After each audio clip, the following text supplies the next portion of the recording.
Chair, you are now live. Thank you. Good morning, everyone. I'm Brian Moffitt, and I would like to welcome you to the meeting of the Asheville Downtown Commission for December 9th, 2022.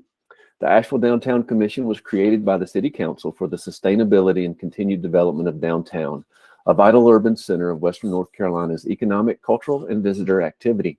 The Downtown Commission provides City Council with recommendations on downtown policies and initiatives. In addition, Downtown Commissioners currently fill 4 out of 9 seats of the city's Design Review Committee, which reviews development projects within the Central Business District, the River Arts District, and hotel projects outside of those areas. The Downtown Commission also has the opportunity to provide input on projects outside of the scope of design review. All committee members and staff are participating virtually, maybe for the last time.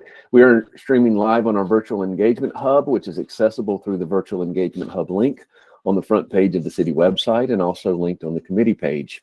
We also have an option for the public to listen live by phone, and for anyone out there listening with us today, welcome. At this time, I will go through and introduce the committee members who are participating virtually.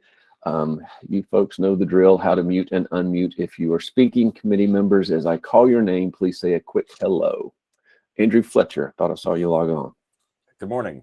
Good morning. Tal Frankfurt. Good morning, everyone. Good morning. Kimberly Hunter. Oh, there she is. Hello. Hey, Kimmy. Stephen Lee Johnson. Good morning. Robin is sick. Megan Rogers. Morning. Guillermo Rodriguez. I saw you. Buenos dias. There you are. Ricardo Sejo. Good morning. Good morning. Is Miss Ruth here? Ruth Summers? Yes. Oh, Hello. there you are. Hello. And did Sage log in? Sage Turner, our city council liaison. Not yet, maybe? Okay. Hopefully soon. All right. Thank you all for coming today. I will start our agenda at this time. And our first item is the approval of our draft action minutes from our October 14th, 2022 meeting. We did not have a meeting in November. Again, these are the draft action minutes. The actual full recording is available on our website. Are there any revisions or additions to the draft action minutes, or is there a motion to accept them? Motion to accept, Summers. Very good. Is there a second? I'll second, Megan. Thank you. We have a motion and a second, so I'll go through the roll. Andrew? Aye. Tal? Aye. Kimmy? Aye. Thank you. Stephen Lee? Aye. I am an aye. Megan? Aye. Guillermo? Gio? Where'd you go? Did we lose him?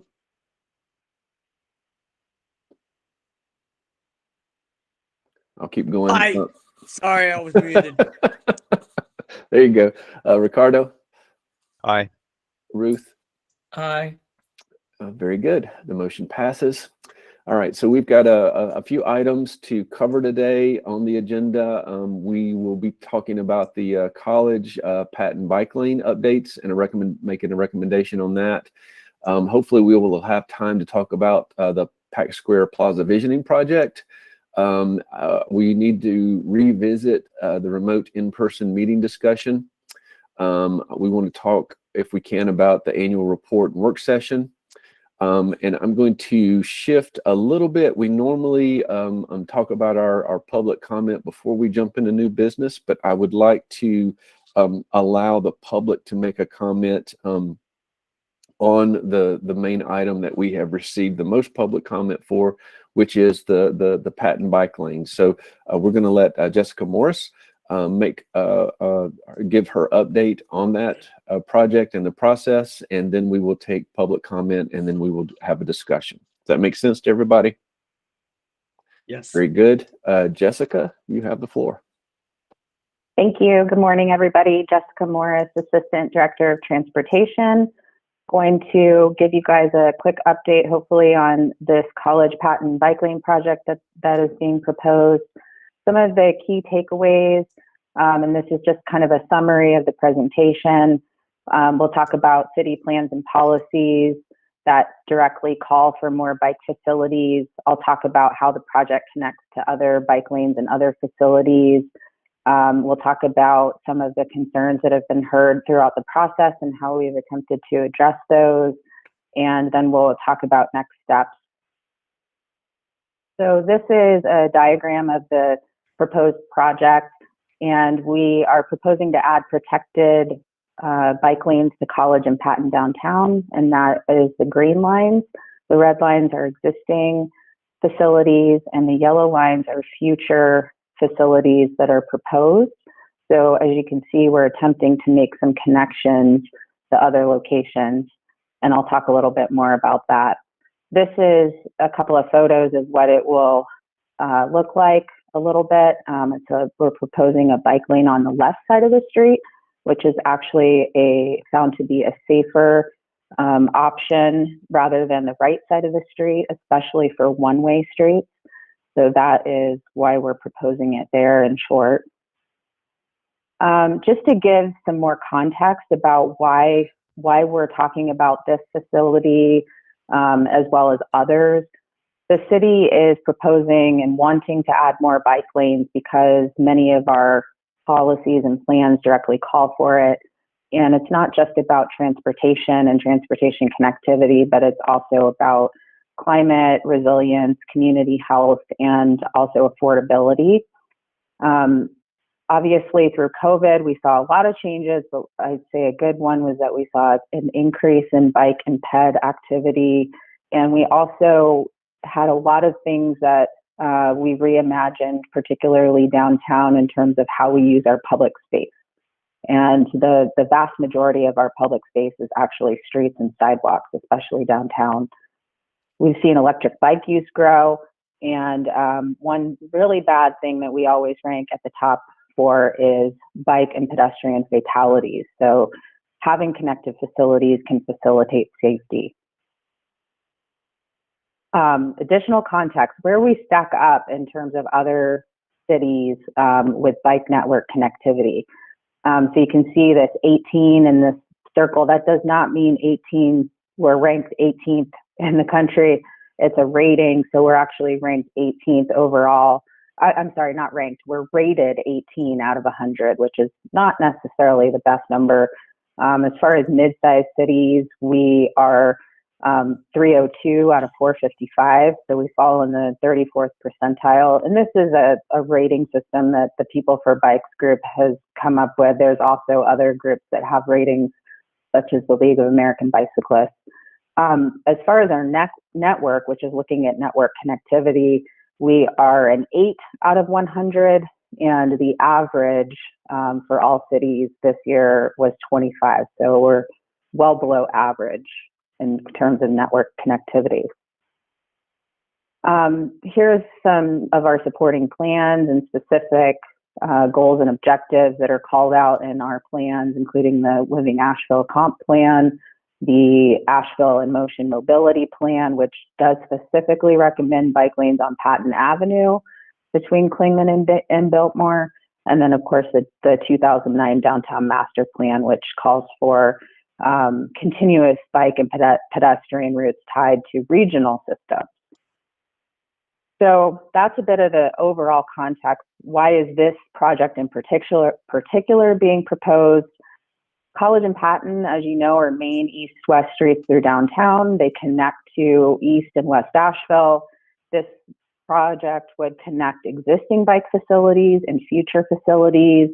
And, you know, overall, our goal is to give visitors and downtown workers and everyone else who wants to visit downtown other options other than having to own a car and find parking and all of that stuff. So these maps are intended to show some of the broader connectivity. This is just existing infrastructure, so it doesn't show proposed facilities, of which there are other proposed ones. But what I wanted to show was what we have on the ground right now. The red lines here, that's the proposed project. The green are existing bike lanes. And then there's a couple of blue facilities that you see as you zoom out, and those are existing greenways. So as you can see, what we're trying to do is make connections in the center of our city and outward. And you can see that we're trying to piece those pieces together, as well as greenways. Who is this project for? I won't go into the nitty gritty of this, but basically there's different types of bicyclists. There's what are called the strong and fearless, which are probably more like what you'd see like road bikers, spandex folks, those kind of folks. They will ride no matter what, wherever. They don't have fear about riding in traffic. That's not the majority of folks that might be interested in riding a bicycle. 50% of the population falls in this interested but concerned category. So what that means is somebody, they might be interested in riding their bike more often to commute or to go to the grocery store, but if they don't have a facility that they feel relatively comfortable on, that's separated from cars, then they're probably not going to jump on a bike. So what we're trying to do is aim our facilities towards this category of people. Sometimes we can only fit a facility that might fit better someone who's enthusiastic and confident, has a little bit more confidence. But overall, what we're trying to do is aim for this 50% that's interested and concerned. And this is actually a cross-section that's similar to what we're proposing, a separated bike facility with a buffer. I won't go into all of these, but we've listed all of the public engagement that we did starting in February of earlier this year, included both direct outreach to stakeholders or people that are on the corridor or have corridor, are engaged in that corridor, own property, own businesses, etc.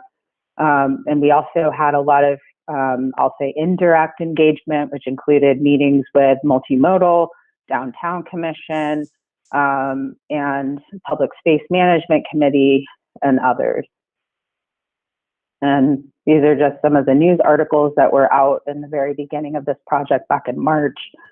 We did walking tours, flyers, etc. So just to go into some of the concerns that we've heard, there was a lot of concern and continues to be about loading, and this is an issue all over downtown.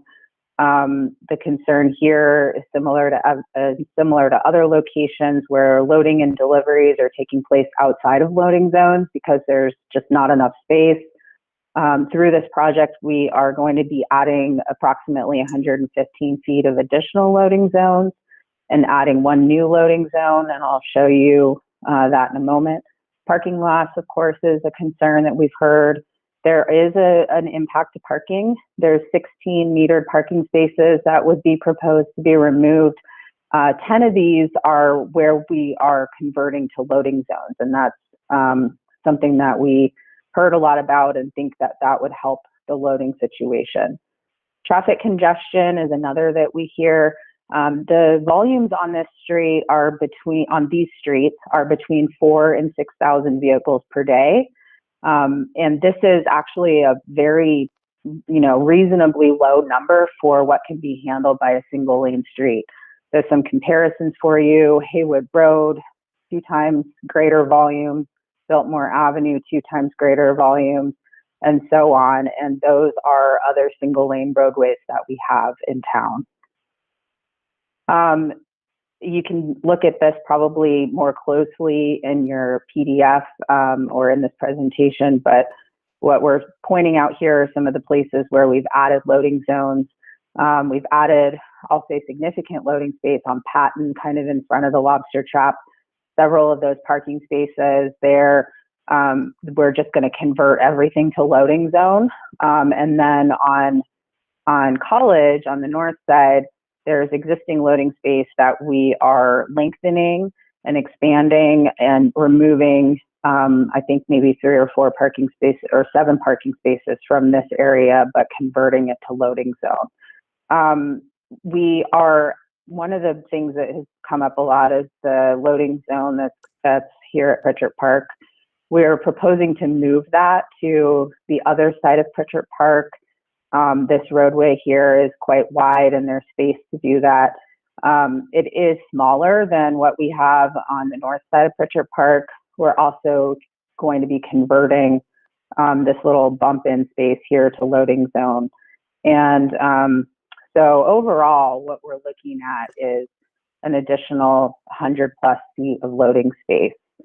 The only major change here is that we are proposing to move a loading zone that's currently up against the curb at the Eris Hotel. We're moving it across the street, and lengthening that as well. This slide shows the daily traffic volumes, average daily traffic volumes, which I talked a little bit about before. You can see these dots here. These are stations that get counted once a year. They get counted every 3 years by DOT, but the city often will go and do counts. And we actually just updated our counts, but you can see that we've got on Biltmore about 10,000 average per day, and College and Patton are about half of that. But even Biltmore is well within a single lane capacity for that volume. And just anecdotally, no, we did not do a study, but what we've seen is kind of studies being done in the wild here, where we've got lane closures in downtown, and what we feel that there won't be any significant impacts to traffic or additional congestion, because this is the kind of lane reduction that we see pretty frequently due to construction. Additional concerns, emergency access. We have worked with the fire department, and they have no concerns with this project. The bike lane is actually wide enough to be used by emergency vehicles if they absolutely have to, and the delineators that are going to be used in the project are designed to be able to be run over by emergency vehicles.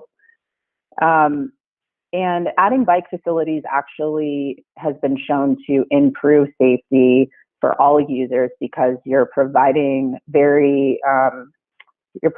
space for everyone that's predictable, and that predictability increases safety overall. There's been concerns that businesses will lose money. There are a lot of studies that actually say the opposite. I've included some references at the end of this presentation if you want to dive into that.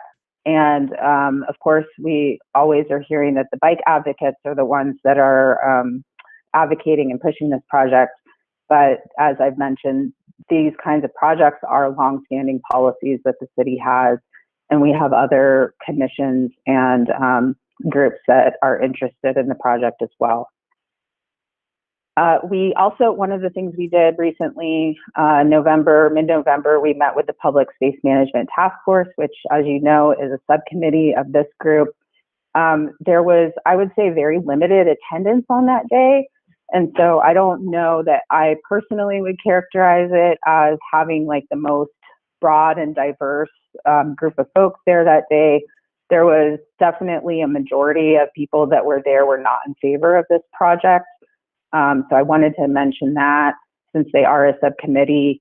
There was not an official vote or anything, but many of the concerns that were raised at this meeting were similar or the same to the ones that I just mentioned previously.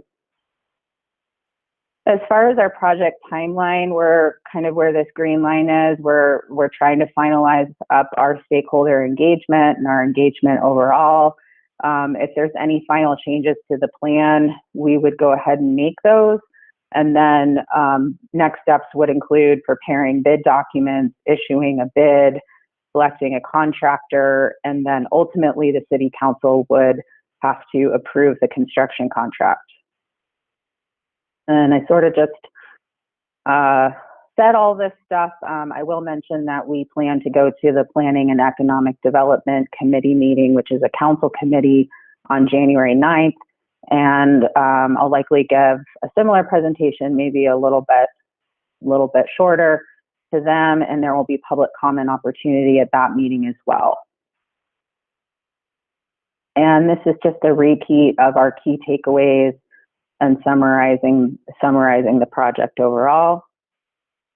And we have this proposed motion, if supportive, and of course, if not supportive, then then you wouldn't make this motion.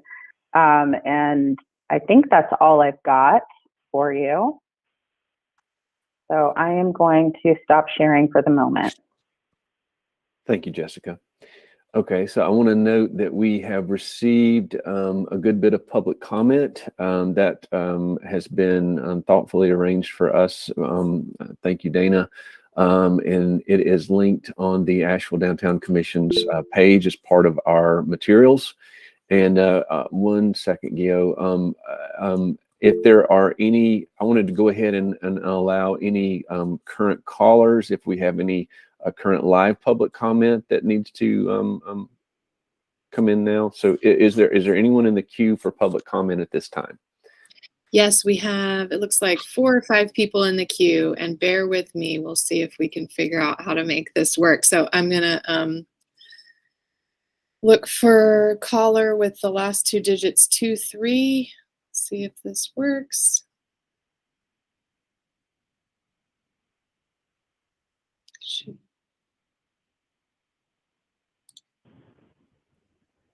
Hello. Yes, we can hear you. Okay. My name is Nora Edwards. I'm calling to voice my opposition to the proposed bike lane plan as it currently stands on Patton Avenue and College Street, as well as my disappointment with this process.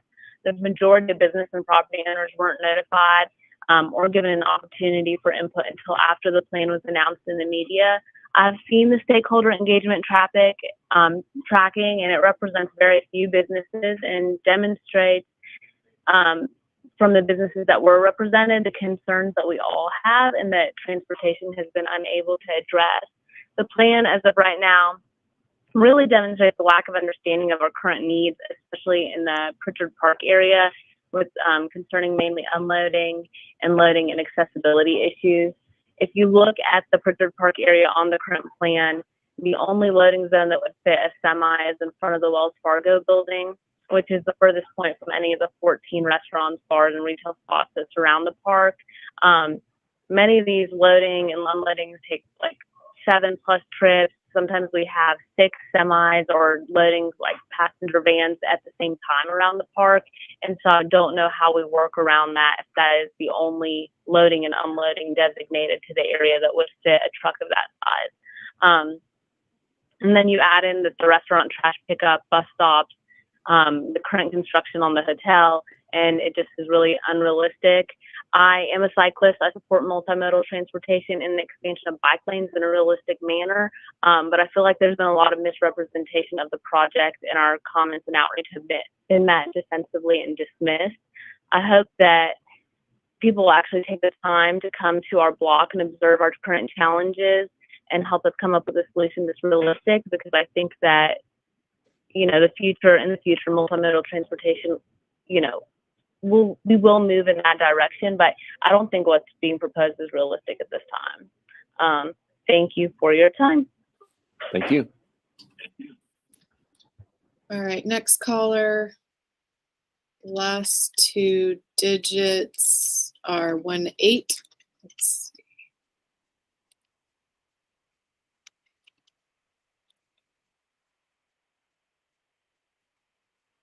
Hi, I hope you can hear me okay. My name is Sophie Molinax. Okay, great. My name is Sophie Molinax. I live in West Asheville near Hall Fletcher Elementary, calling to voice my support for the College and Patton Avenue bike lanes. I'm a bike commuter and a recreational cyclist along with my young family.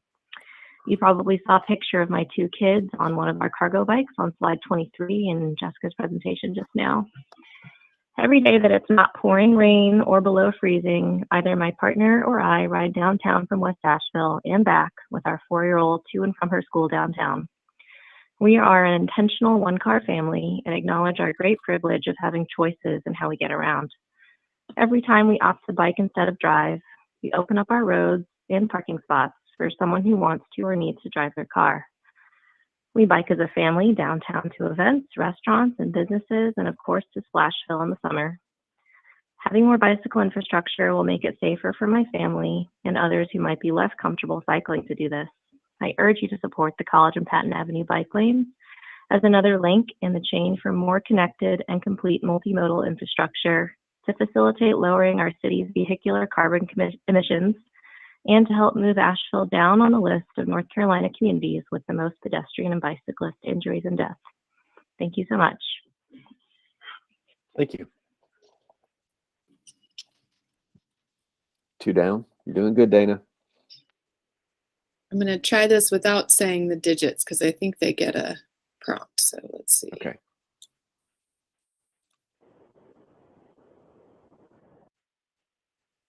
Hello, caller. Should have a new caller. Last digit's 81. Can you hear me? Yes. Yes. Okay. Hey, everybody. This is Barry Bialik. I own the Thirsty Monk downtown. I own Compact Cottages, and I also chair the Affordable Housing Committee for the City of Asheville. I just want to voice my opposition to this plan. As a downtown business owner for 14 years, that corner, that area of Patton has always been kind of a cluster mess. I would say the community engagement of this has been very poor. It was brought to a lot of the business owners on that corridor fairly recently. As one of, I consider myself rather active in city ongoings and then aware of mailings, and I did not see any mailings about this to have any early engagement on it. It's currently one who we get lots of deliveries. I would say that Patton Avenue is kind of a mess. I would say Cox Avenue is probably our current loading zone to get, for deliveries to the Thirsty Monk. And a good part of that is that intersection is a really hard one to navigate. It's coming off of Cox. There's no right turn allowed on red. So that means when the light turns green on Patton, you have to wait for all of the pedestrians to cross before you can take any turns. So it's a hard turn. So it's very difficult to navigate already. I'd say that area of town is already is pretty clustered. And while I support additional bike lanes for sure, I just don't think this plan was designed with good stakeholder input. And I think there's other options. One idea that came up at a meeting that we were at, business owners, was actually utilizing the existing park as as the bike corridor. So here we've got Pritchard Park in the middle, and then we're putting bike lanes on the streets. And I don't know if there's a way explored of just navigating the bike lanes to go through Pritchard Park and putting the parking for bikes in there rather than have to take up valuable space on the streets. So overall, I would share my opposition to this. I would say this area has not had good input from business owners, and it already is a very tight corner, and I'd suggest taking a fresh look at this. Thank you all for hearing me out. Thanks, Barry.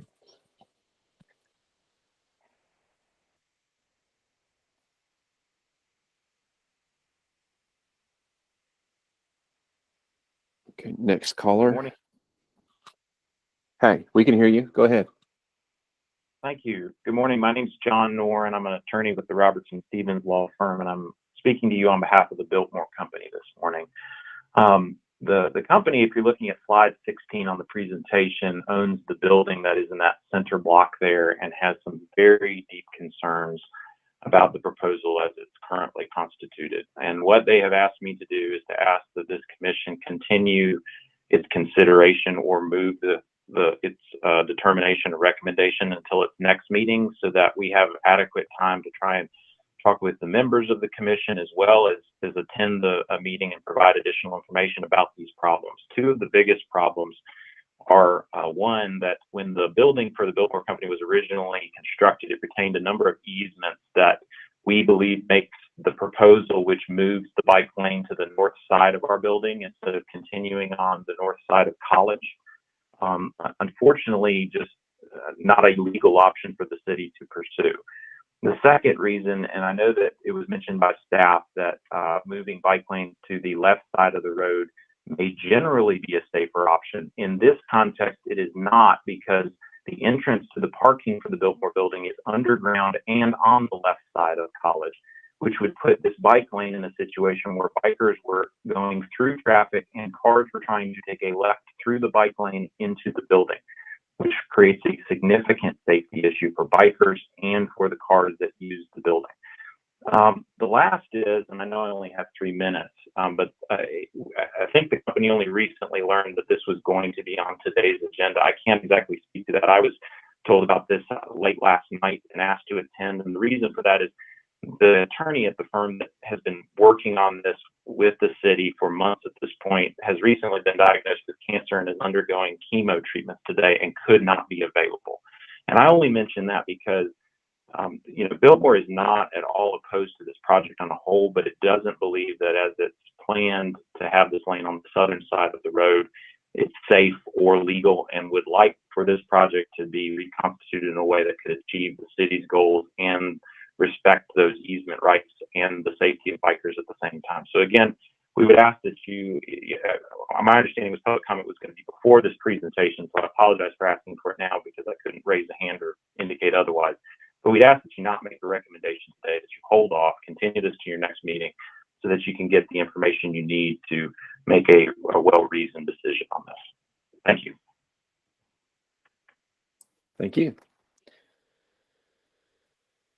One more, Dana? 2 more, okay.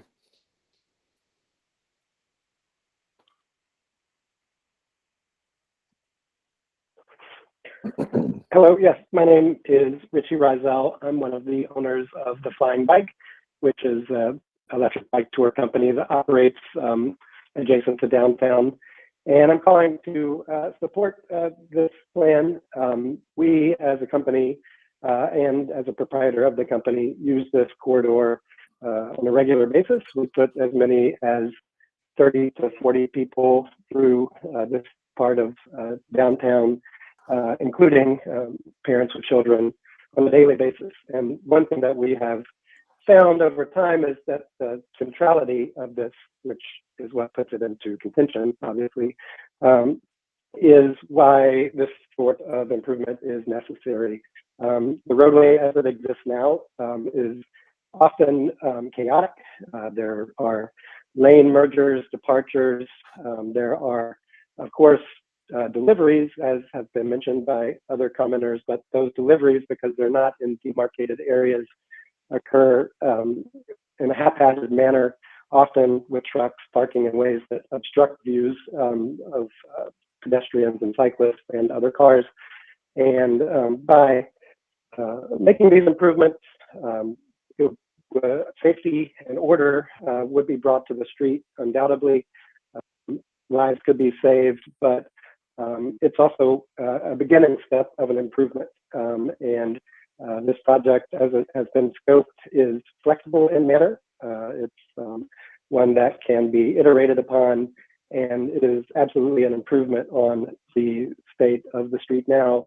And not only that, because of the centrality of this project, it's critical to other plans approved by city government, including the Close the Gap plan. And it's part and parcel to the NCDOT's Complete Street obligations. And so I would like to support this and encourage that it move forward as a safety improvement, but also one that I think in the long run will improve the commerce for downtown businesses. Thank you. Thank you. Okay.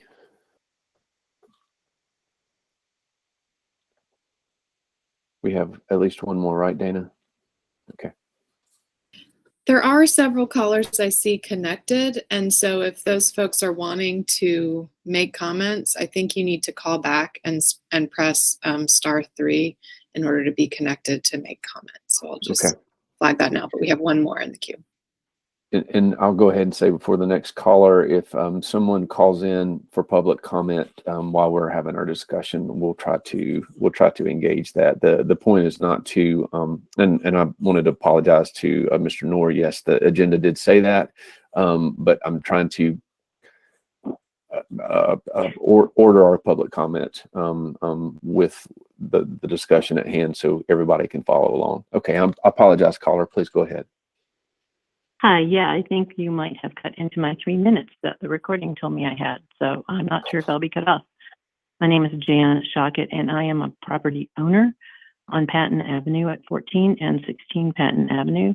And these are buildings that have been, that literally I grew up in the 1960s and 70s when my parents bought those buildings in the 1960s and 70s. And I have watched this for those many years that I doubt hardly anybody on this call or in this meeting have done. But this is, I'd like to make 3 points. Number one, I would be very curious to know what month those numbers of how many cars go on those lanes, what month were those from? Because as you may or may not know from not being there all the time, 6 days a week, January through April or May numbers are very, very different than June through November or December numbers. So it is my experience that, and I also want to know the year that that was done, because it is my experience that those numbers are about a third of what actually passes through Patton Avenue and College Streets currently. So that's point number one.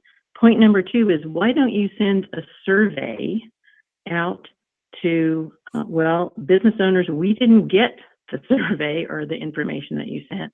We didn't have a chance for input, but why don't you send a survey out to Asheville residents to see what they have to say about this? Because every Asheville person that I've talked to, most of the people I know are long-time, lifelong people. And we're not negative about stuff, but we like to have input.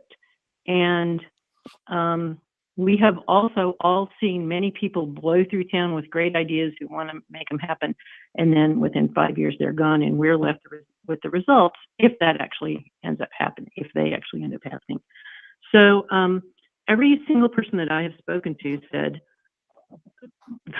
bike lanes, which lane, right lane, left lane, like the previous caller, any car pulling out or making a turn to the right or the left, whichever lane the bicycles are in, stand a really good chance of hitting somebody. And whose fault is it? It's probably the driver's fault. And if, God forbid, that person should be horribly injured or killed, then the driver is going to get sued.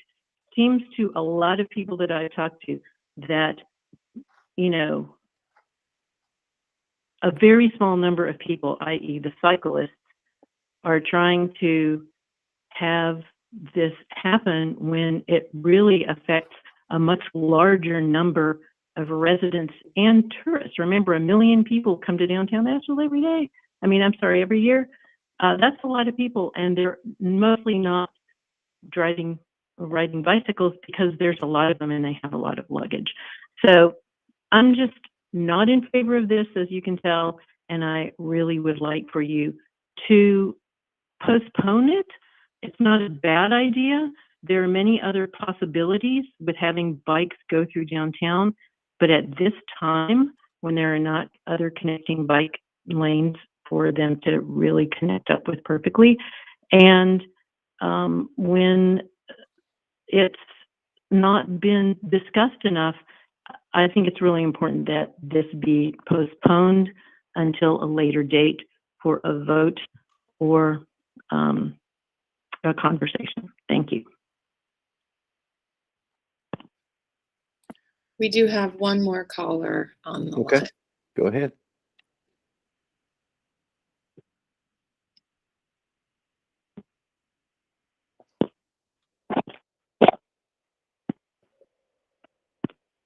Is this me?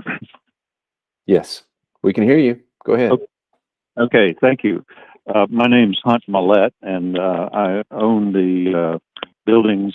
My family owns the buildings at 90 Patton Avenue, and I conduct my business at the Wine House here, along with several of the renters. And I'm about 10 feet from the traffic on Patton Avenue, and I see it every day. I've got several points which have already been given why we should not go forward with this in this particular section of downtown. I'm very happy to have an activities from West Asheville over to the downtown regions, and of course from the south and the north that are already there. However, downtown's a different situation. I'm a biker. I own a bike that I bought from Flying Bike down the hill. I'm very happy with it. But when you get downtown to the section where this particular plan is proposed, traffic is so slow that I've never ever had any problem with negotiating those areas.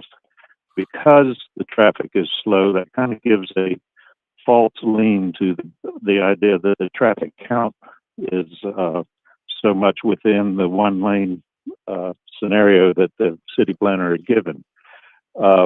Those traffic lanes on Merriman, Charlotte Street, all those that were compared, the traffic's moving much quicker. Not the case here in town. I've got a real big safety concern when the fire trucks that come so often down College Street from the fire station tried to negotiate a one-lane road. She was saying that it was wide enough on the bike lane to get a fire truck through or an emergency vehicle. That's just not the case. They're proposing to have both the bike lane and these loading zones to make up the room for that. Well, if you have a 18-wheeler that's parked in one of the loading zones, that narrows down to just the bike lane, and the fire truck is not going to fit through that area. In addition to that, the loading zones on the left-hand side of the road mean that anyone unloading a hand truck full of materials will have to cross this one lane of traffic that's now servicing all the traffic that's coming through, and that's just unattainable because I get deliveries all the time. In fact, I've got one rolling in right now, and crossing the traffic lane will be an additional hazard for those. Slow down business. So, and again, I think most of these downtown stakeholders that are not opposed to trying to increase bike movement among our city. It's just that in this little block area, or however many blocks, it seems like putting the cart before the horse. We're trying to make a little area right in the center of town, which is already congested, even more so. And I would urge the commission to, if nothing else, delay the vote to take a quicker look at this and get some real life experience consideration to what may look good on paper is just not going to work in reality. I thank you for your time. Thank you. Chair, we do have another caller in the queue. All right. Go ahead.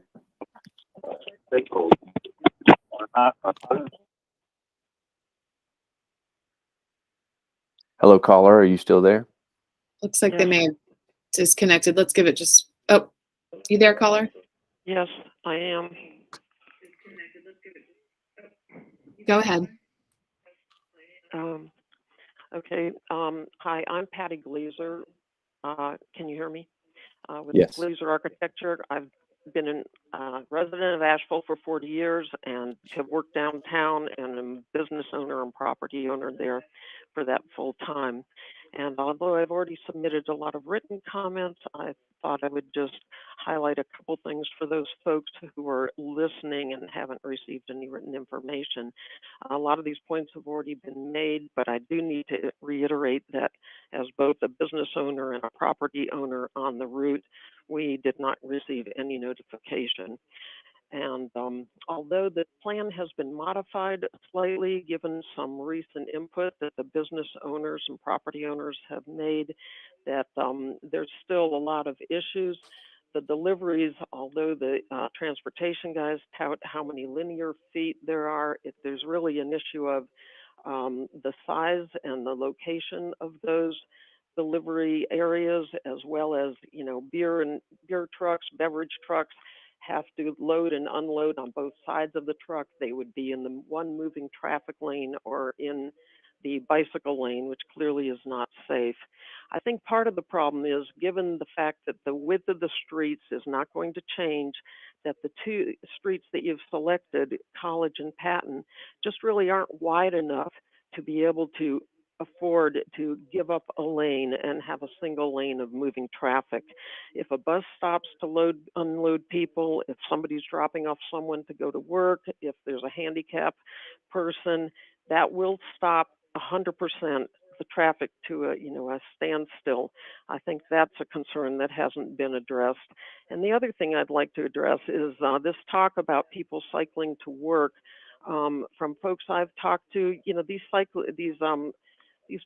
folks who often work downtown, live at maybe Sweeten Creek or Swannanoa or something, and they really can't realistically drive downtown, ride their bikes downtown, nor is there a place for businesses to store their bicycles.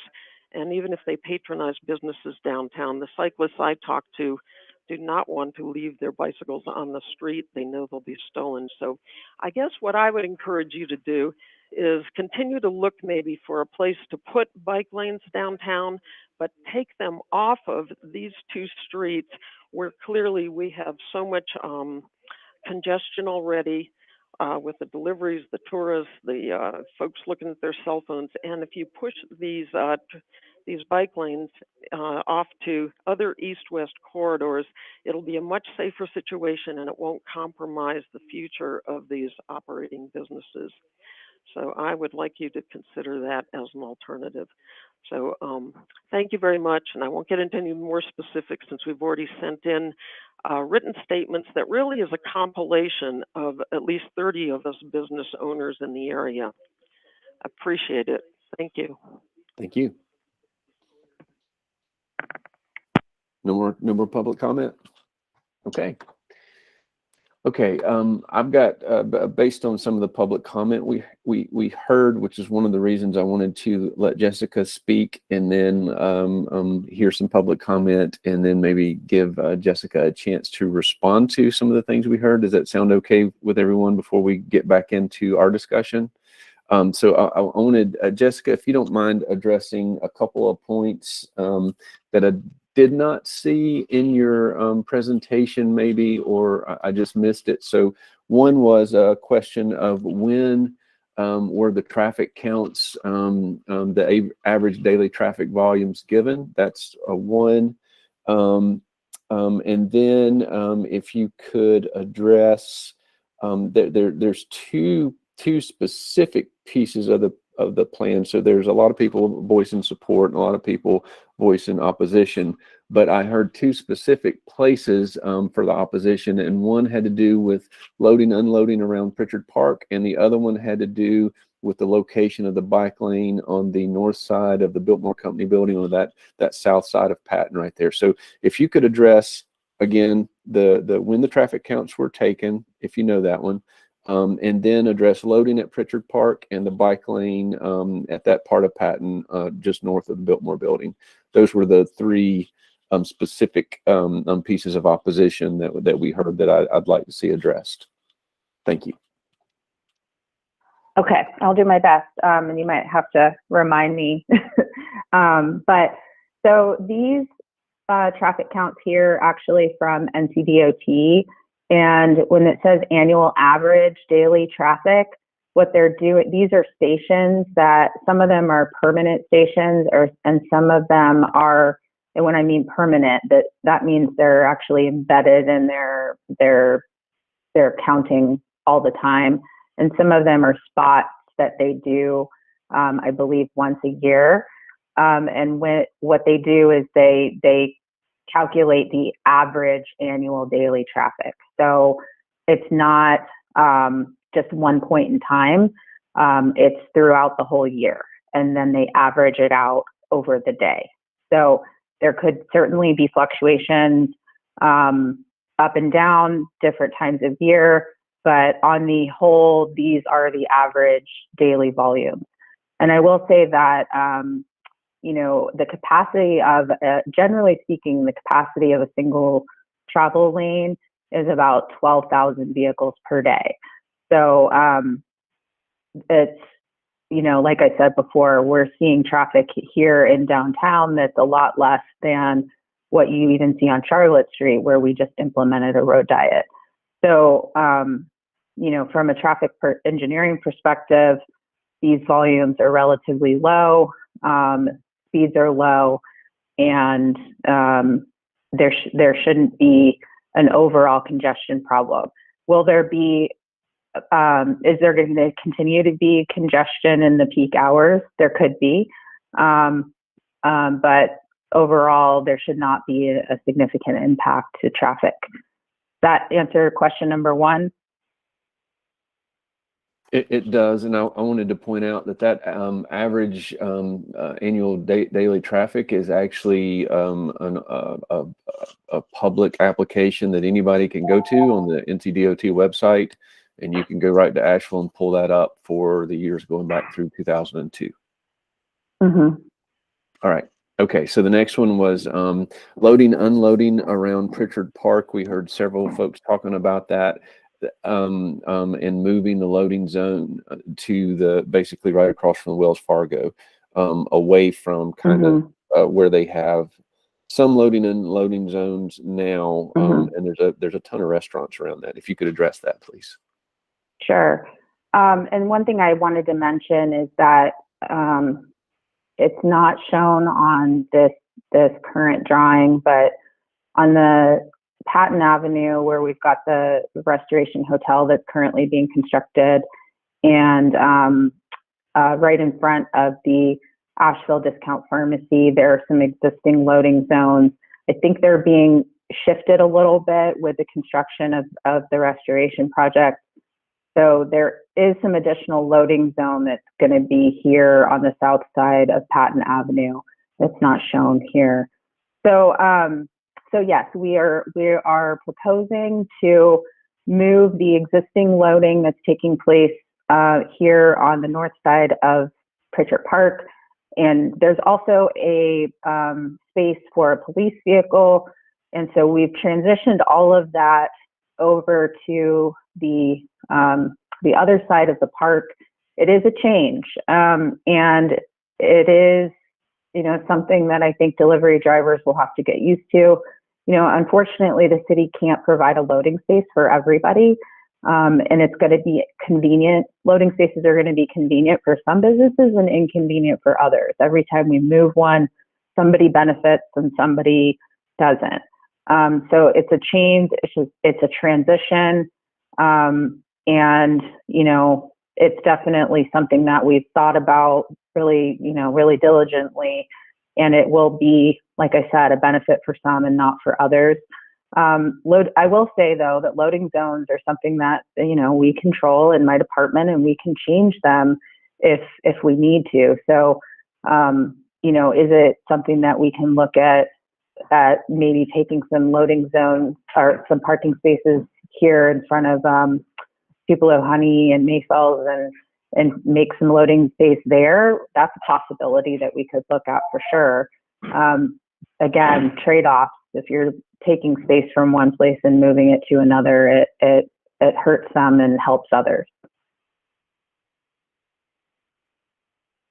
Okay, and then the other item, and then we'll talk about public engagement when we get into our discussion. The other item had to do with so the bike lane on I guess that's still College right there, is on the right side, and then it shifts over, and you've made that shift in front of the Biltmore Company building to the north right there. That's correct. Now I'm not going to address the right-of-way access legalities. Obviously, anything you do, you have to do that's legal, and easements I can't. We can, that's outside of what we do. Can you speak to the safety and why you made the shift there, where you did, instead of keeping it on the north and then making the shift before you cross Broadway? I guess that's Broadway right there. Right. Yeah. I can speak to a few things here.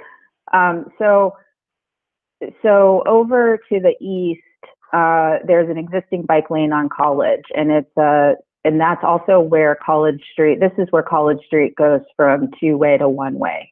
So this is where there's a transition from two-way to one-way traffic. And so this is the most logical place to make a transition to a left side bike lane because we're going into a one-way street configuration at this point. And I want to talk a little bit more about the reason why a left side bike lane is, in our opinion, and in many people's opinions in traffic engineering and safety, that it's a safer configuration overall and also in particular for this project. So we did a very comprehensive analysis of both corridors and looked at all of the possible conflicts that occur. And no matter where you have a bike lane or a vehicle lane, wherever there's a driveway, there's a potential conflict point. Wherever you have parking spaces that exist, there's a conflict point. Bus stops, additionally. So we looked at all of the locations of driveways and we analyzed left side versus right side for a bike lane on both College and Patton, and essentially tallied it up. And so from a conflict perspective, really I would just look at these top three: driveways, parking, and bus stops, because the parking loss is something that changed since this slide was made. But there's less driveways that you're interfering with. Yes, one of them is the Biltmore's garage driveway. One of them is the Eris's garage driveway, and one of them is the Wells Fargo garage driveway. But there's 6 more driveways on the right side, or there's 6 driveways on the right side. There's parking conflicts on both sides of the street, but there's more on the right. And then bus stops was a huge reason why we felt like the left side would make more sense and be safer. So we're getting out of the way of bus stops when we're moving it to the left-hand side. As a one-way street, we also don't have to make any changes to traffic signals. So that's not an issue that we had to deal with either way. So that speaks to the safety. And, I could talk specifically about the Biltmore. We had communications with them at the very beginning of this project, just like with everybody else. Back in February was when we first reached out to them. And we had communications probably several months ago, and they just sent us information last night that they feel is that they have easement. They have an easement on the sidewalk, but they don't have an easement in the street from what we can tell. So we'll have a meeting with them. What we've done is, and this is very common, there's a break in the bike lane, and this green paint signifies a conflict area. And you can see these green dash lines. This is where conflict areas are, but this alerts the bicyclists that they're going to be crossing a driveway. The vehicle lane, so people would be able to turn left into their garage, and they would be able to turn left out of their garage just like they do now. And really, this is a very common thing that you see in many cities, other cities, and even in locations in this city where you've got a bike lane crossing the driveway. Bicyclists can navigate that, and I think car drivers can as well. Thank you, Jessica. Okay. Sure. So, folks, we're already deep into our schedule, and we haven't even gotten into our second item yet. So, I want to give opportunity for everyone to speak, and so we can consider this thoughtfully. But please be please be clear. And if we don't get to all of our items today, then that's fine. We'll move through this piece as thoroughly as we can. So at this point, I'd like to open the floor up for any, there we go. Y'all know how to do this. And let me see if I can figure out who went first. Open the queue. Okay, I think Kimmy beat out everybody, and then Tal, and then Gio. Miss Kimberly. Hey, good morning. And Jessica, I just have a quick question. I heard one of the callers ask about bike racks. Can we just address, like, with the addition of these corridors, where, if any, will there be additional bike racks? Thanks.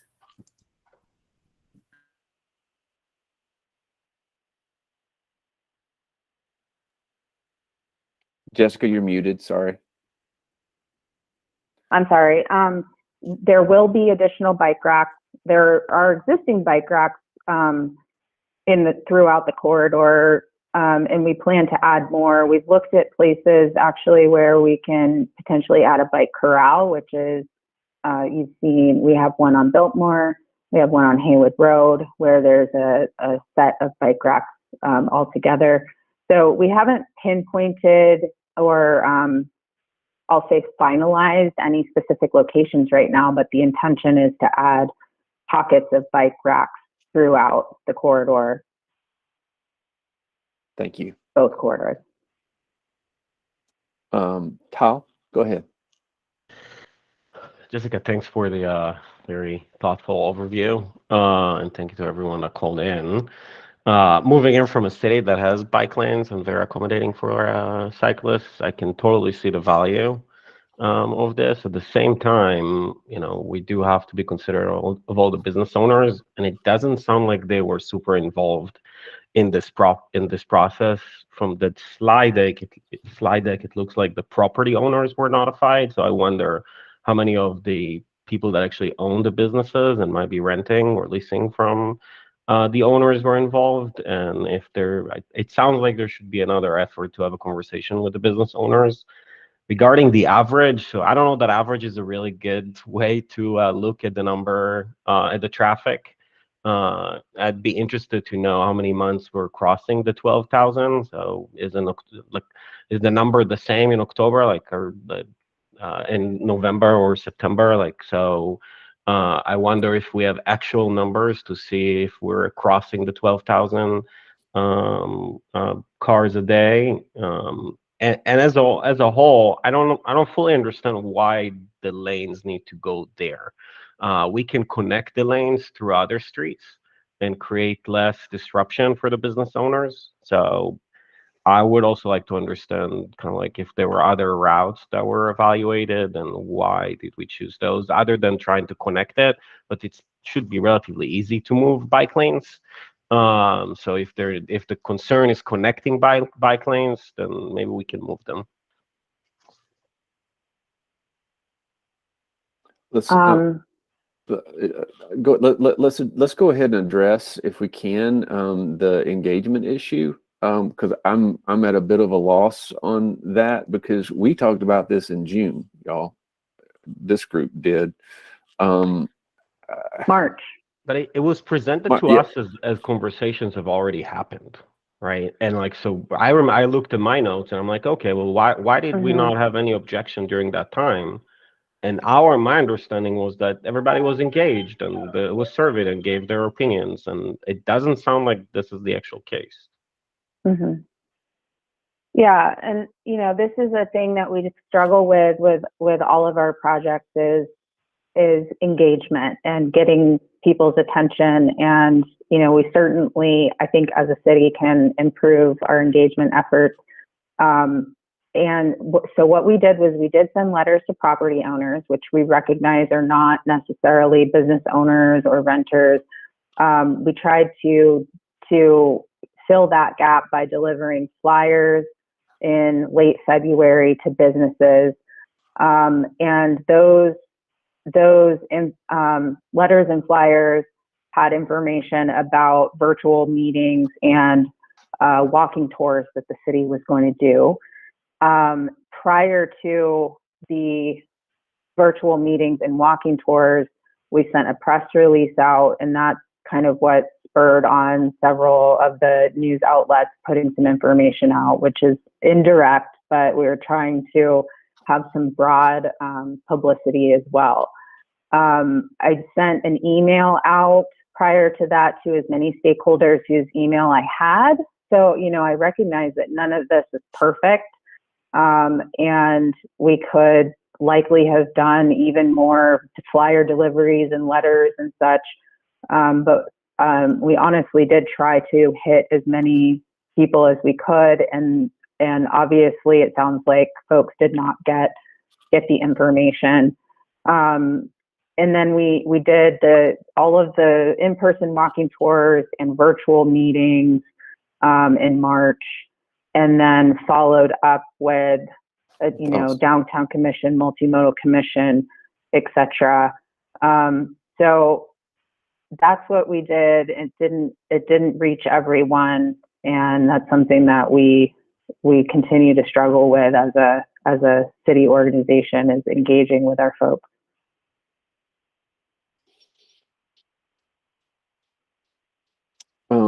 Okay, so I mean, again, we saw this the first time in March, and then we talked about it again in June, and then we touched base. We even talked about it briefly when we talked about the one that did not go forward on Biltmore Avenue, as a different. One of the reasons we weren't in favor of the one on Biltmore Avenue is because we didn't feel like the businesses were being given time to respond. And this one, I'm struggling to see how they haven't had time to respond. I mean, I get it, and I believe Barry, I believe Sherry when they say I wasn't notified. But anyway, we've been looking at it for a while. I think Gio, you're next, and then Kimmy again, then Andrew, then Stephen Lee. Okay, some of the questions I had were already mentioned, but I just wanted to make a couple of comments. At the last public space management committee meeting, we did not hear from the pro-bike committee, from the alternative transportation. So I think we didn't hear that aspect of. We heard a lot of pragmatic issues about loading and so forth, as we've heard today.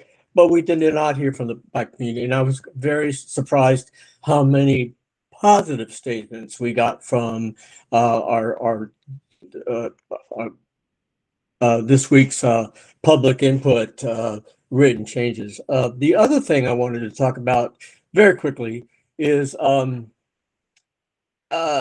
we did have there was a for those of you who were not privy to the or listening to the public task force committee, the public space management task force committee, there was a lot of discussion about these loading zones. And Jessica, I just wanted to know, did the plan you just showed us change at all since?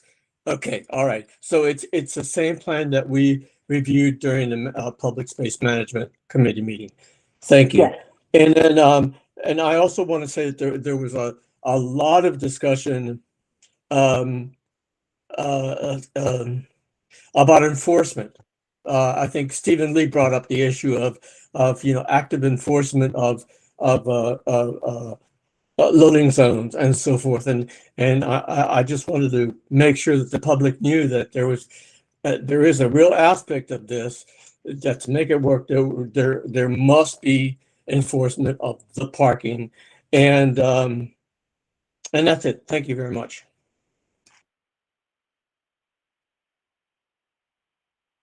Thanks, Gio. Kimberly, I think you're next. Yeah, thank you. I'll be rolling off this body of commission soon. And I just want to state, this isn't any individual's problems or any problem from process, but I see a constant thread, because we did discuss this. I recall it. I think it was first introduced maybe a year ago, like as a thought or a presentation.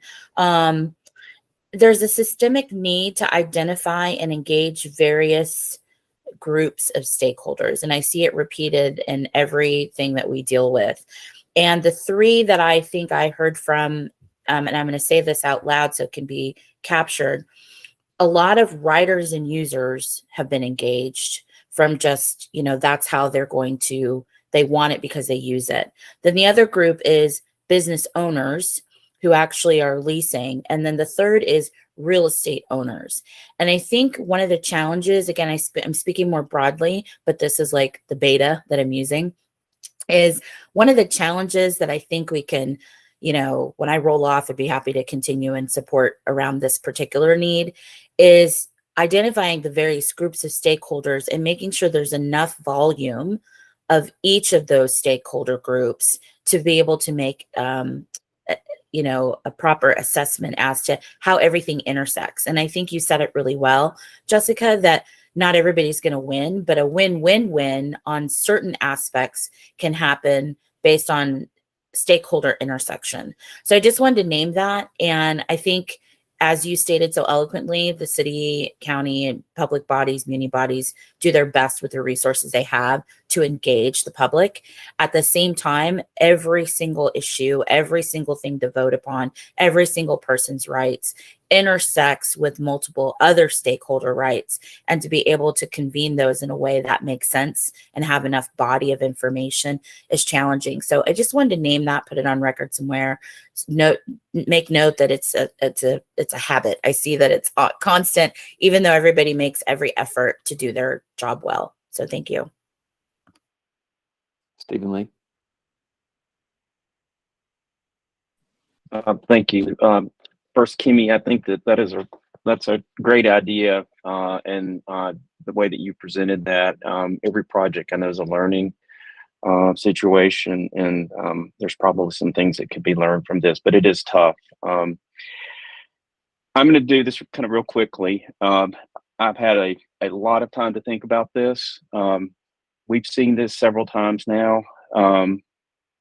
My primary residence is on College Street. My business is on Patton Avenue, directly both related to this. I own the space my building is in, my business is in. The one thing I haven't heard anyone discuss today is how this proposed project, I feel, dramatically improves public safety in general. As a pedestrian, me trying to cross a crosswalk, the biggest issue I see with traffic in this corridor is on weekends, people that are coming to downtown because they want to drive around and they speed through downtown. This is going to have a dramatic impact on that. My second thought, Jessica, I believe that the loading zones that are not shown on the current drawing in front of the Restoration Hotel and Asheville Discount Pharmacy, those loading zones are critical to the success of this project, and we need to see those very clearly. They're critical. Otherwise, I just don't think that it's efficient. So I think that's very, very, very important that we see that. Regarding the safety concerns,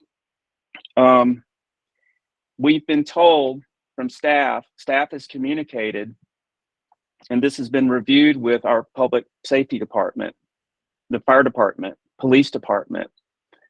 No concerns have been addressed, or there are no further concerns. So I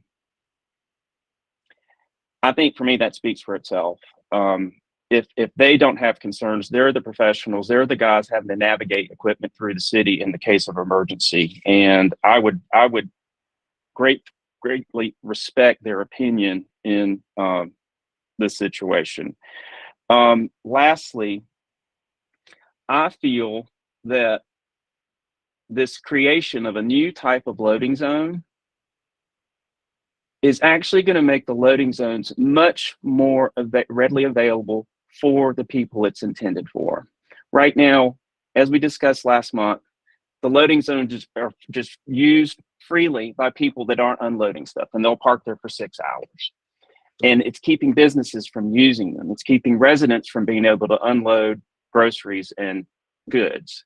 And I think that if there's a way to enforce this, the way that these things are positioned, I think it's going to be very uncomfortable for someone to just go in, drive into one of these lanes, park the car for half a day.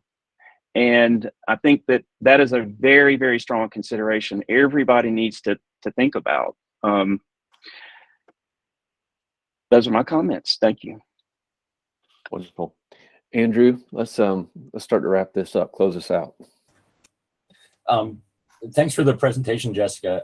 I have a quick question. I know that the loading zones and the current loading zones are not the first ones that proposed. There's been some change from the original proposal to now, correct? And as though I understand that those changes were the result of the engagement process. Is that correct? Right. So when I see that, you know, one of the things I look for as far as like how is the engagement process going is the city being responsive to things that come up, and you know, are they incorporating some of the feedback you got? It's my understanding that the reason we have loading zones in this plan where they're at is because of the engagement process, and it's not this isn't quite the original fit. Is that correct? Correct. Yeah, the original concept plan that we had back in February, late February, early March, did not have nearly as much loading space, and that's why that slide that I showed you about the left side versus right side, it showed less parking being removed, because originally we were proposing to remove less. We weren't proposing as much parking removal because we weren't changing the loading zones as much. But after doing the virtual meetings and the walkthrough tours, we heard from those folks that loading was a real issue, and so we converted some parking spaces to additional loading. So negative impact on parking spaces, positive impact on loading zones. So yes, from February to now, we've made several iterations, but the biggest change is the loading space that we've added. Good. Well, I'm glad to hear that the city's been responsive on that. I know that loading zones are, I mean, it's not like we live in the ideal world of loading zones right now anyway. I mean, it is kind of a hot mess, and there's a lot of just flat out illegal parking that's going on that I have to navigate around. That makes things a lot difficult. So I see there's a lot of advantage in, you know, some better traffic and, you know, some slightly longer walks. But I actually have a delivery route, and I've got about a dozen locations in downtown that I deliver to. So I have to load stuff in and out of businesses myself, and I feel supportive that this is going to make things easier. Or I wish that there was more loading. You know, there was a look at the places where I have to do some of those loading and unloading activities. So, you know, I appreciate the responsiveness that the city has shown during the engagement process. Megan, go ahead. Thank you. After the Biltmore project didn't move forward, I saw a lot of negative criticism. Well, all criticism, I suppose, is negative, but criticism aimed at businesses. And just want to remind folks that for the most part, these 30+ businesses on the corridor who have concerns are small, locally owned businesses recovering from COVID. They're on the street every single day. They know the ins and outs. And I think we heard from a lot of them is that they are open to looking at alternative plans, working further into this and trying to find some ways that, you know, we can find something that works for everyone's needs on the street. So I just wanted to elevate the letter that we got from those businesses earlier this week. Thanks. Thanks, Megan. And again, the substantive issue with most of those has to do primarily with the loading zones and primarily with the loading zones around Pritchard Park. Megan, would you agree with that? That's the median maybe concern that I'm seeing. Okay. Are there any other comments from anyone? Okay, Ricardo, go ahead. Yeah, very quickly. Jessica, we had talked about the possibility of doing the loading zones, like loading times. Was that ever studied further? And then I also wanted to get your comments on the caller's comment about maybe running the bike lanes through Pritchard Park. Because I got to be honest, when I first saw that slide, that was my first thought. I was like, why aren't we, incorporating the bike lane into the park itself?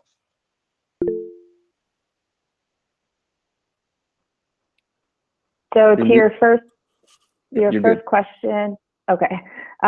Your first question, oh gosh, it just slipped my mind. Okay, second question.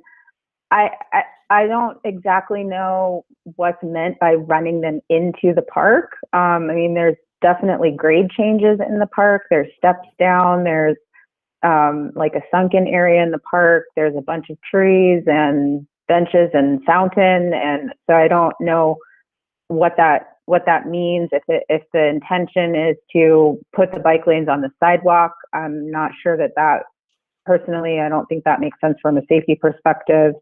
So the bike lanes are adjacent to the park. They're adjacent to the sidewalk of the park, which will, in my opinion, I think having parking up against the primary park boundaries creates a blockage of visibility. So I think this actually might help from a visibility perspective from the street to have the bike lanes there. So that's kind of my response to that question. And then I already forgot your first question. I'm sorry. He asked about the time enforcing times and loading zones.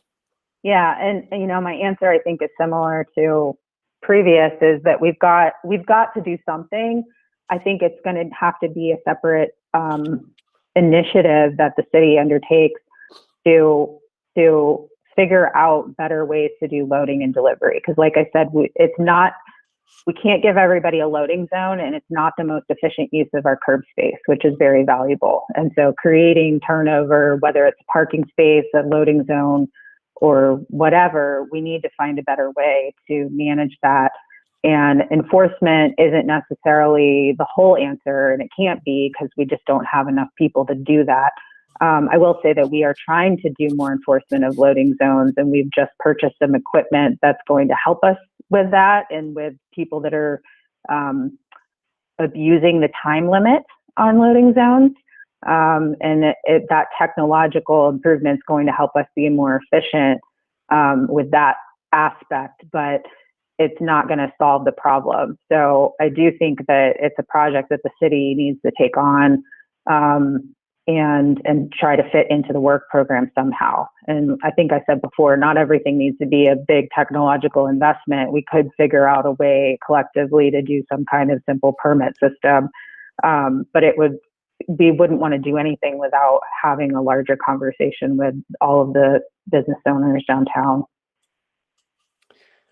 Folks, we're already past our normal time limit of 10:45. Just bear with us. I think we can wrap at least this discussion up in the next 10 to 15 minutes. I'd like to keep a quorum through then, and then we can see what else we can address today. Stephen Lee, go ahead. Quick response on the comment about the Pritchard Park. I think that it could be designed in a way that it could definitely take some of the pressure off the project. However, it's $1 million project. It's a complete redesign of the park. Which would be awesome, but Tyler, go ahead. I was trying to push for it. Yeah, good job, man. Thanks. Okay, Gio, go ahead. Very quickly. And I'd love to design it. So very quickly, I've spent much of my professional life doing pedestrian and bike greenways and stuff. Putting the combining pedestrians and bikes on a sidewalk would mean widening the sidewalk, and I think it would cause more conflicts than it's worth. Thank you. Okay. We're starting to repeat ourselves, folks. So I think Tal, go ahead real quick, but then I'm gonna push us towards a vote. Quick comment on safety. Putting bike lanes is not a way to address people speeding through the roads, right? They're different, right? Like, we need enforcement and maybe other measures, but like putting the bicycles there is not really the way to address people speeding.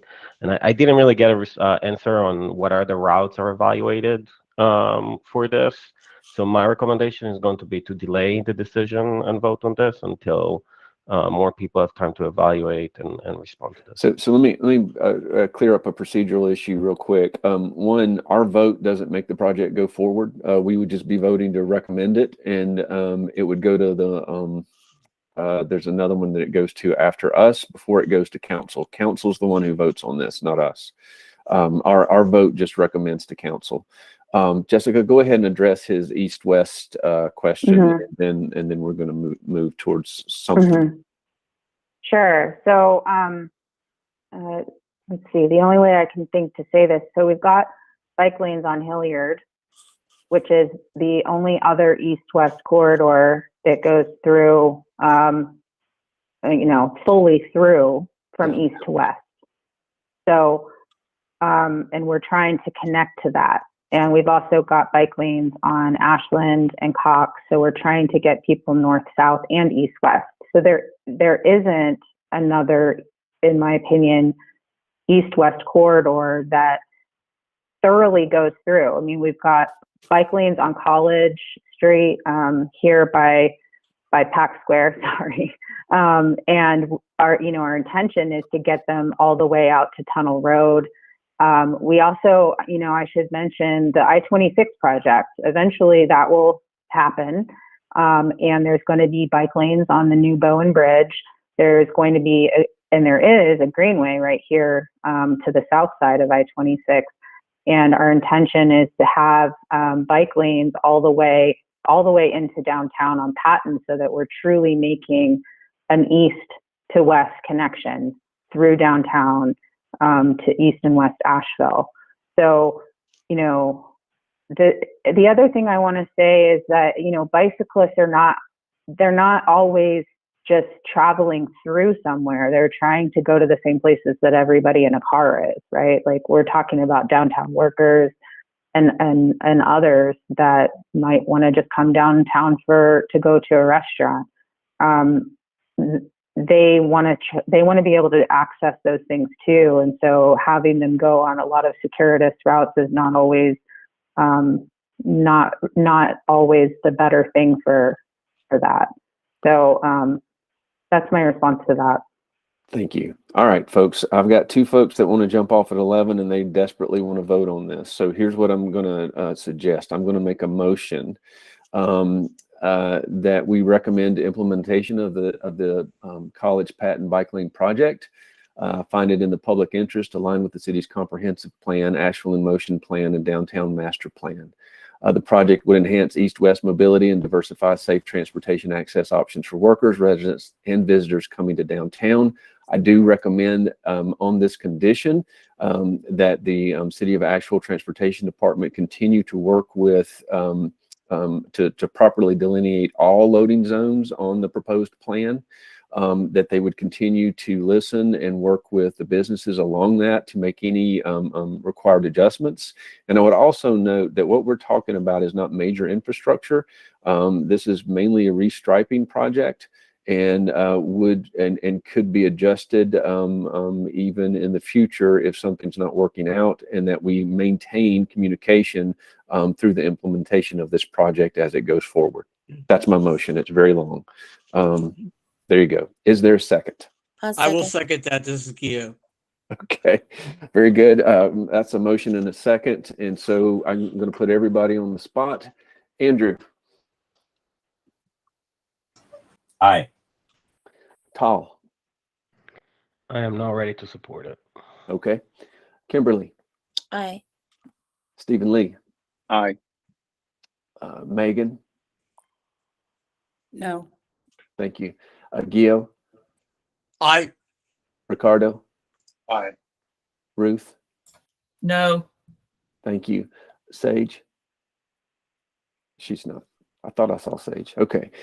Thank you for voting. Thank you for doing that. And I really appreciate the no votes. It's good for us to have healthy discussion.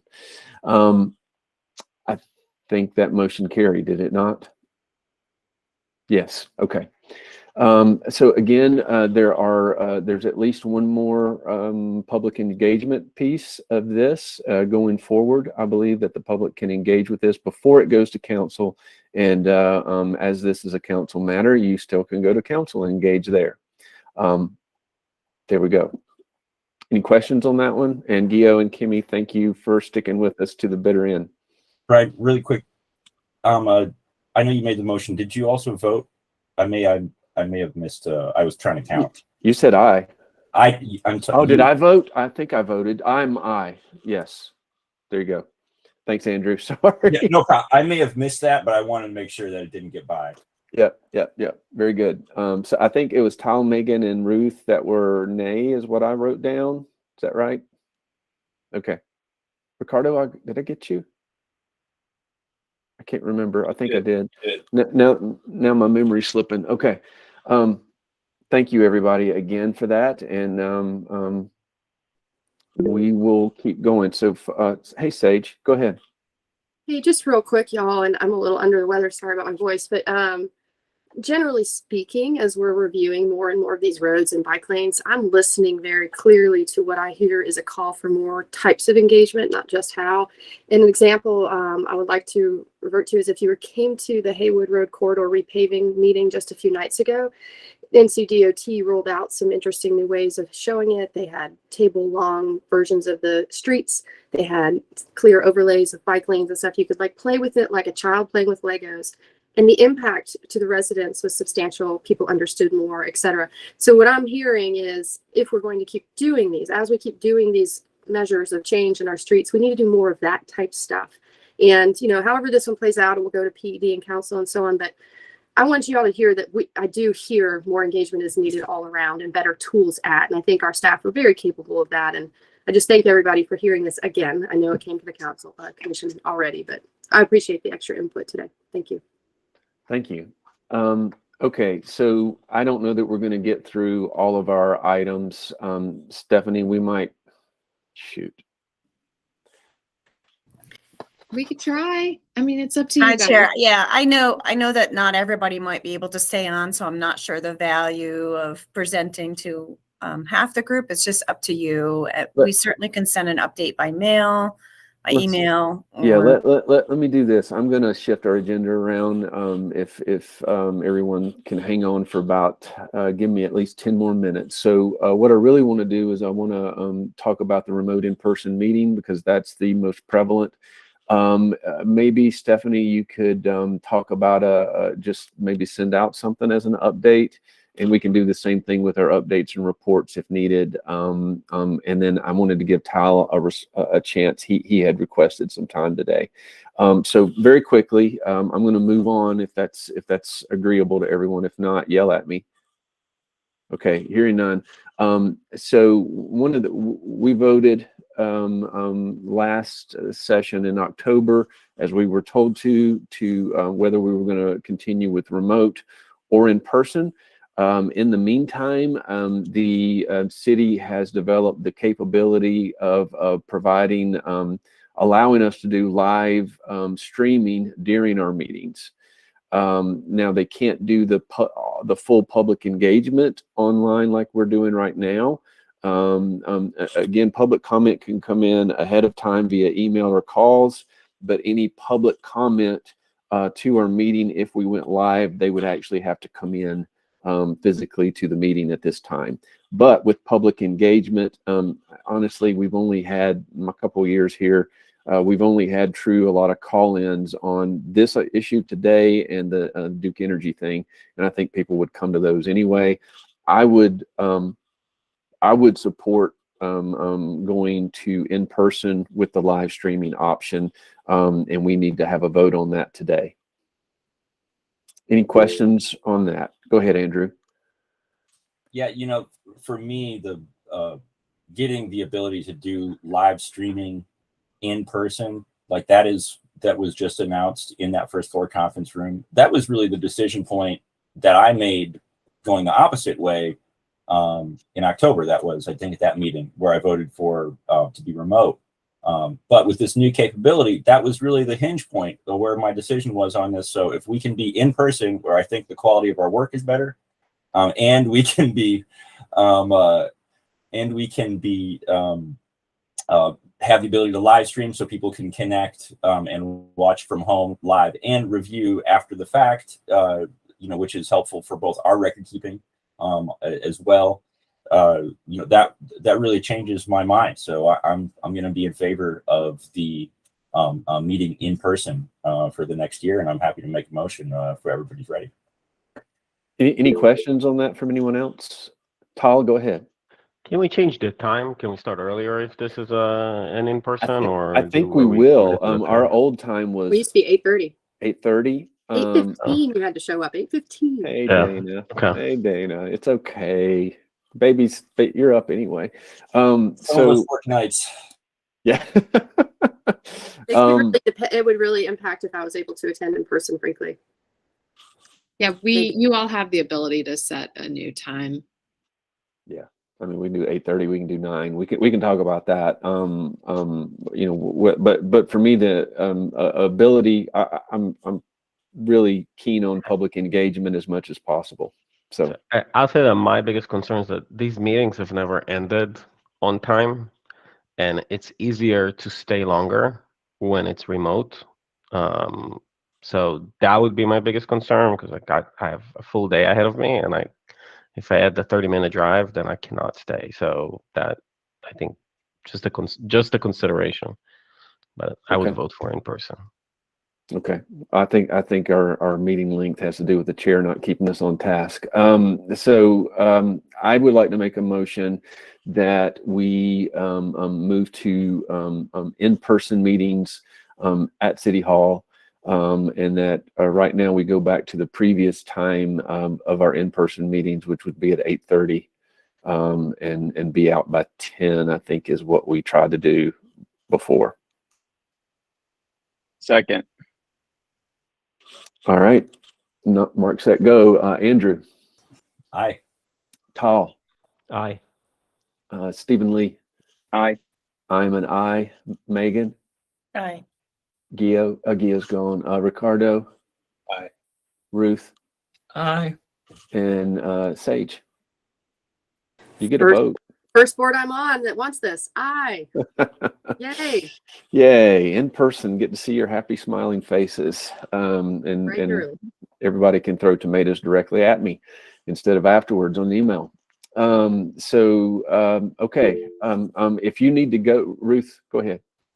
I just wanted to say our meeting in January is the meeting for visioning, so it probably will be held somewhere other than City Hall. Well, we wanted to talk about that if we could. We had even, Dana and I had kicked around whether we would put off or cancel our January meeting so that we could all go to that, and then maybe even have our a work session, a retreat coinciding with it. So we'll send something out around that. How is everybody for time? I know some of you might need to log off, and if you do, please do. I thank you very much for sticking with us today. Again, we'll send out the updates and reports just via email if that's okay. Megan didn't want to talk to us anyway. Let's see. And I already told Stephanie she didn't have to do the Pack Square thing. So yeah, Dana, let's just talk real quick about our annual report work session planning in that January meeting. So as Ruth pointed out, the Pack Square,